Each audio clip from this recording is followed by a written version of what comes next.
بسم اللہ الرحمن الرحیم رب اشرح لی صدری ویسر لی امری واحلل عقدۃ من لسانی یفقہوا قولی۔ صحبت اور غسل جنابت۔ صحابہ کرام رضی اللہ عنہم کے درمیان غسل جنابت کا ایک مسئلہ زیر بحث آیا۔ ایک گروہ کہتا تھا کہ غسل صرف دخول پہ فرض ہو جاتا ہے، انزال شرط نہیں، یعنی واٹر ڈسچارج جو ہے وہ ضروری نہیں۔ دوسرا گروہ بیان کرتا تھا کہ وجوب غسل کے لیے دخول کے ساتھ انزال بھی شرط ہے۔ یہ طویل مباحثہ کسی فیصلہ کن صورت پر منتج نہ ہوا۔ آخر قرار پایا کہ ام المومنین حضرت عائشہ رضی اللہ عنہا سے دریافت کیا جائے۔ حضرت عائشہ نے کہا کہ رسول اللہ صلی اللہ علیہ وسلم نے فرمایا، اذا جلس بین شعبها الاربع ومس الختان الختان فقد وجب الغسل۔ جب مرد عورت کی چار شاخوں کے درمیان بیٹھ جائے اور اس کا محل ختنہ عورت کے محل ختنہ کے ساتھ مس کرے تو غسل واجب ہو جاتا ہے۔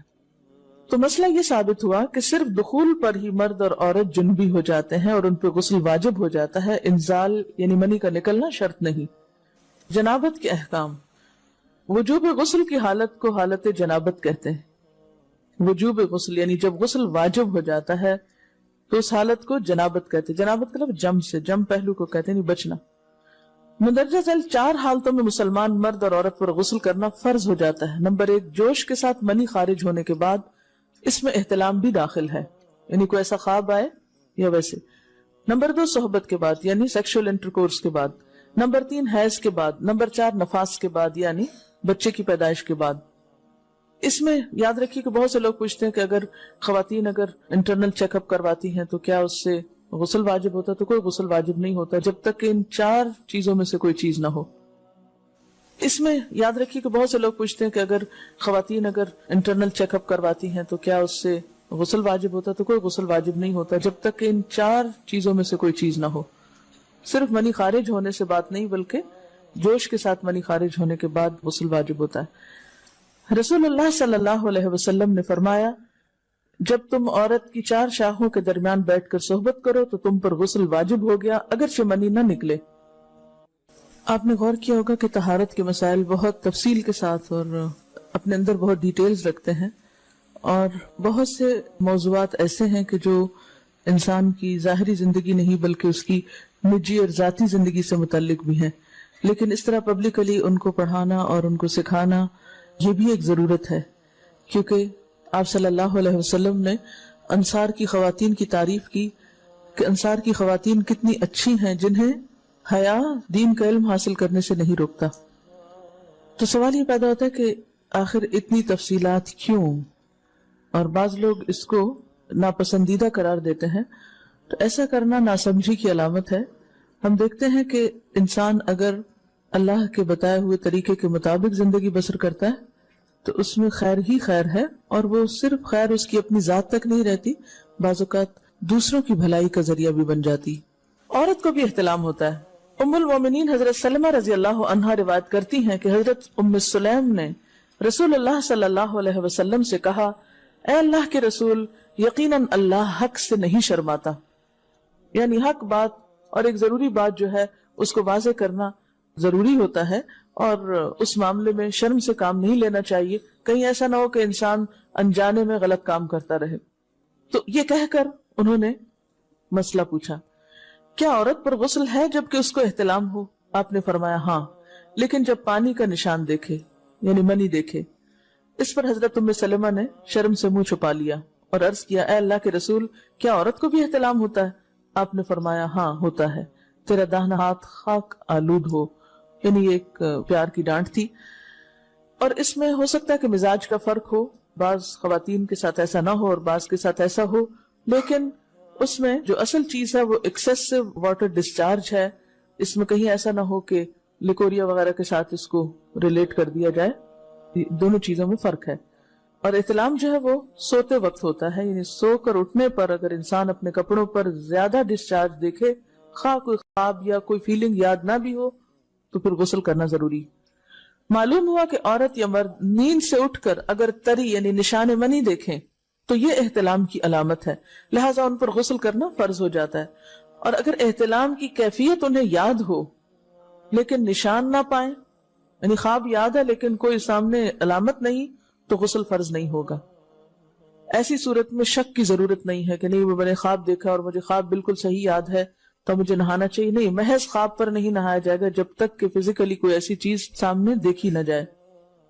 حضرت ام سلمہ روایت کرتی ہیں کہ میں نے کہا، اے اللہ کے رسول صلی اللہ علیہ وسلم، میں اپنے سر کے بال خوب مضبوط گوندتی ہوں، کیا میں انہیں غسل جنابت کے وقت کھولا کروں؟ آپ نے فرمایا، ان کا کھولنا ضروری نہیں، تیرے لیے یہی کافی ہے کہ 3 لپ پانی اپنے سر پر ڈالے، پھر اپنے سارے بدن پر پانی بہائے، پس تو پاک ہو جائے گی. یعنی بالوں کی جڑیں بھیگنا، سکن بھیگنا ضروری ہے، سارے بال کھولنا ضروری نہیں ہے. جنبی کے بالوں کا مسئلہ. حضرت عائشہ کو خبر ملی کہ حضرت عبداللہ ابن عمرو عورتوں کو غسل جنابت کے لیے بال کھولنے کا حکم دیتے ہیں.